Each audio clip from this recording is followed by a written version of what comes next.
नमस्कार, मी लतिका। आज मी तुम्हाला एकदम झटपट अशी चटणी बनवून दाखवणार आहे। तुम्ही ही पराठ्याबरोबर खाऊ शकता, चपातीबरोबर, भाकरीबरोबर खाऊ शकता। एक चमचा पहिलं तेल टाकायचं आणि तेल चांगलं गरम होऊन देऊया। तेल चांगलं असं पसरून घ्यायचं। त्याच्यामध्ये एक देशी टमाटर घेतलेला आहे। अशा पद्धतीने गॅस बारीक करायचा एकदम।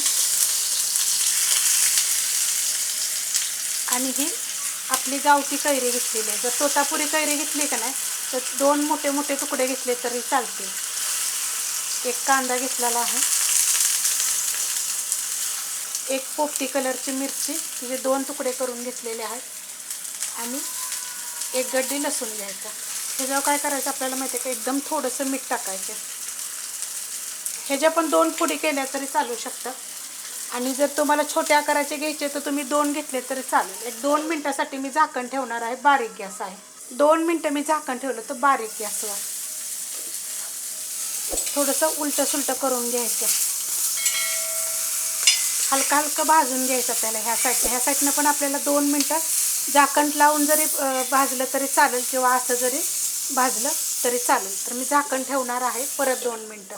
परत 2 मिनिटं मी झाकण ठेवलं तर झाकण काढून घ्यायचं। कारण झाकणाला आपल्या पाणी सुटतं ना, ते पाणी ह्याच्यामध्ये पडतं नको, मस्त असं शिजलं जातं अशा पद्धतीमध्ये। आता हे मी काढून घेते आणि ह्याची टोमॅटोची आणि कैरीची साल काढून घेते। टोमॅटोची पण मी साल काढून घेतलेली आहे आणि कैरीची पण काढून घेतलेली आहे। आता आपण काय करायचं, चॉपरमध्ये टाकायचं। जर चॉपर नसेल ना तर मिक्सरला फक्त एकच वेळा बंद चालू करायचं।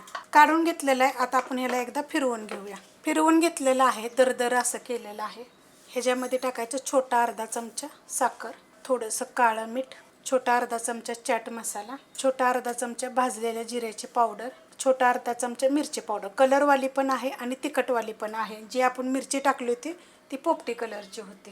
थोडंसं टाकायचं आपल्याला साधं मीठ, पुदिन्याची पानं टाकायची आपल्याला, थोडीशी कोथिंबीर, थोडीशी त्याची देठं पण घेतलेली आहे।